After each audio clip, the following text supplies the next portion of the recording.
Okay, here's a lecture on linear structure.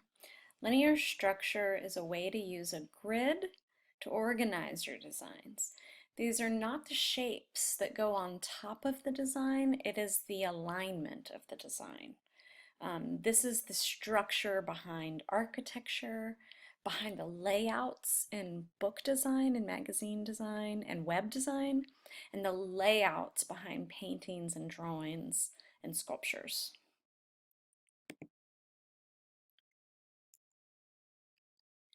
Here are the basic linear structures that we use as artists, designs, and architects. The first is the rigid grid. I know that's probably hard to read, but this grid is the most common grid, particularly in magazine layout, book design layout, website design layout, and many paintings, frankly. Many artists have used this because of the ease at which the viewer can understand it. We really inherently understand rigid grid and architecture and urban design. The way the cities are laid out are designed in a rigid grid because the strong X and Y axis seems to make sense to us. There's an implied grid. This grid still feels very vertical and horizontal, but the elements that line up are less delineated. They might just be a dot, dot, dot line, appearance of several shapes that might align on a horizontal and a vertical without strictly creating that edge. Organic grid, this is a very natural way of organizing material. All the edges appear to be very organic, torn edges, natural. This occurs much in garden design and painting design as well. This is less common in architecture and urban design. The combination organic and rigid grid together. This is a more complex choice. If you choose this, notice that they are really distributing both the rigid and organic in every section. Don't have half of your composition rigid and half of your composition organic. This will create parts instead of a whole. So this is about organizing your alignments and your shapes and your textures into a very unified format. The next three are very contained composition ideas. It's all about containing the information within a shape. These were very common in the Renaissance. They did round paintings, these strong triangular containments. Madonna and Child by Raphael, for instance, is a really great example for the triangle. And these diamonds. These are really fantastic organizing principles. And in this way, the interior can be pretty diverse as long as the edge is contained within these shapes. The last three are very common in mural designs. We have related diagonals. This is very dramatic. In this, here's the regular related diagonals without a radial pivot, and then this is the radial pivot, also called radial design. Both of these are diagonals. One has a central pivot that everything pivots around. That pivot does not have to be in the center of your composition. It can be off center or center. And then the related diagonals just have a series of dynamic diagonals that do not meet in a single vanishing point. Both are very dramatic. Both create the idea of motion, movement, and drama. Related curves. This is a series of very circular or elliptical shapes. So the difference between an organic shape and a circular would be the recognition of an ellipse or a circle, not a ragged or organic edge. These are very fluid, really great for any kind of design that you want really good flow and motion. They're also, this creates a real appeal for viewers in terms of what they like to see. So there's a related curve design at the end of this PowerPoint that you can kind of see the faces intertwining in these very circular moves. It's really appealing. There's a circular bias that people have actually, where we find these shapes really appealing, and um, so so this could be a good choice if your topic is really appealing or soft. Maybe it's not such a hard topic. Okay, so these are the topics we're going to cover. Here is a diamond structure by Aaron Noble. He's a printmaker, and he's using that containment idea. So he's got this sort of diamond shape. It's an organic diamond shape, but it's a diamond shape. And he's containing all of this pretty dramatic information within it. Okay.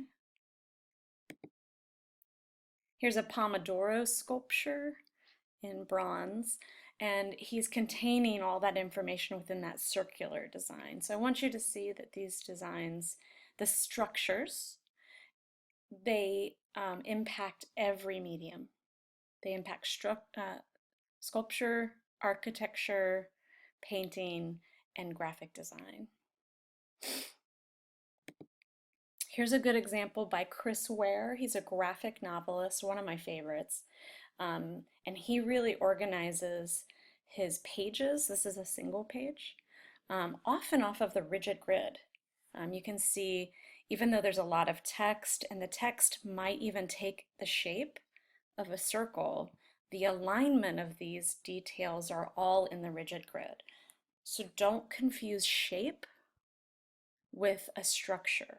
I could have every one of these squares actually be circles, but the circles would be aligned in a grid. So this is a rigid grid.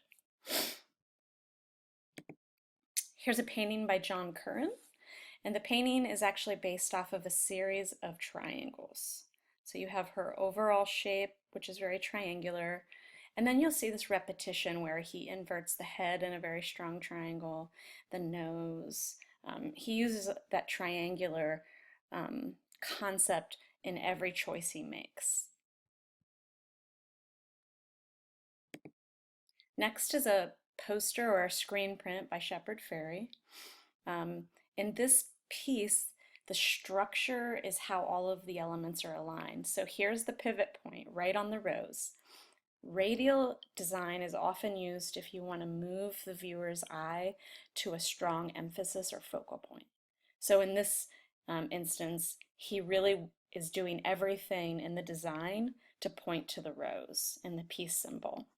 The outer edge radiates out, his hand points in, and even his eyes are looking at the pivot point. That's called line of sight.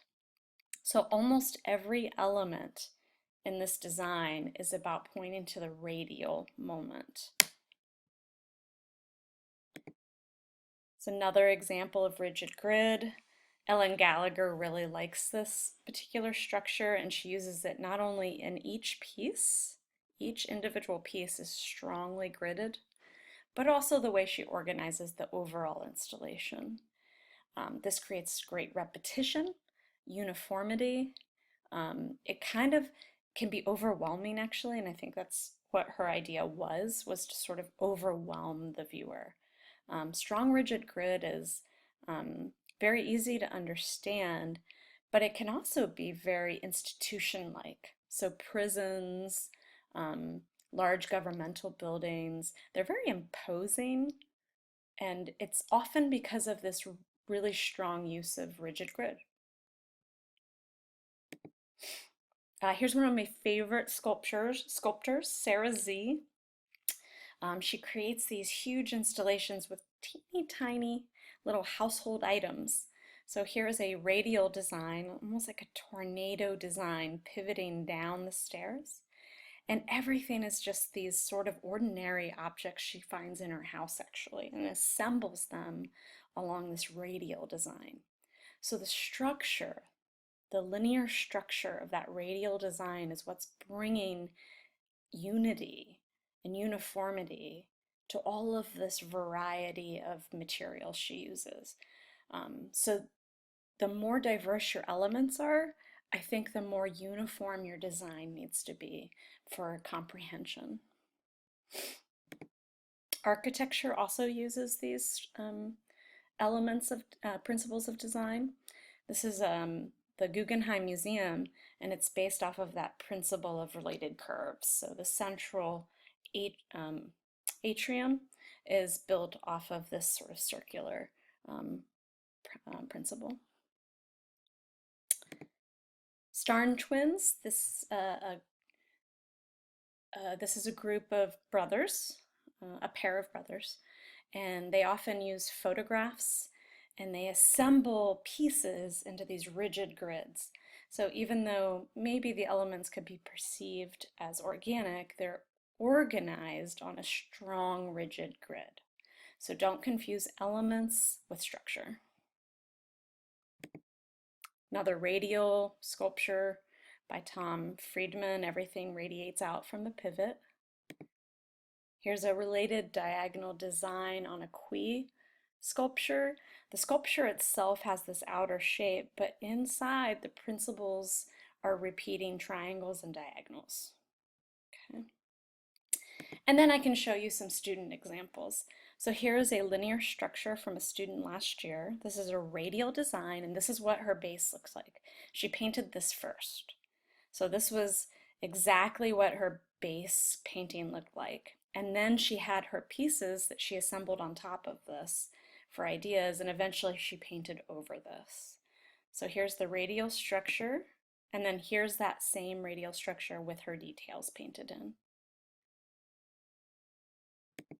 Here's another student example. This is her rigid grid, and this is her first linear structure she painted. And you can see you can vary your values, you can lay out whites and darks, but this is not about detail. Your linear structure should not have details and patterns. They should be just the simple values and alignments. And then here's that same piece with the details inserted. So sometimes the structure shows through and it impacts the details, and sometimes the details sit on top. So this is a great example of starting with the linear structure, laying the details on top. Then the last one I'd like to show you is a mural from the Windward district in Miami, down in Florida. This is a building, so it's pretty large, and the first layer are these related curves. So just basic colors that the artist can then lay the details on top of. And then here's that same related curve with details inserted. So your first layer is simple. There's no detail, just base value. And in this case, I'm showing you color, even though we're not doing it. But the principle's the same. It's the structure, the linear structure, that brings unity to these details. It's not the details that drive the mural, it's the design. And that's what linear structure can do for you. Hope that was helpful. Thanks.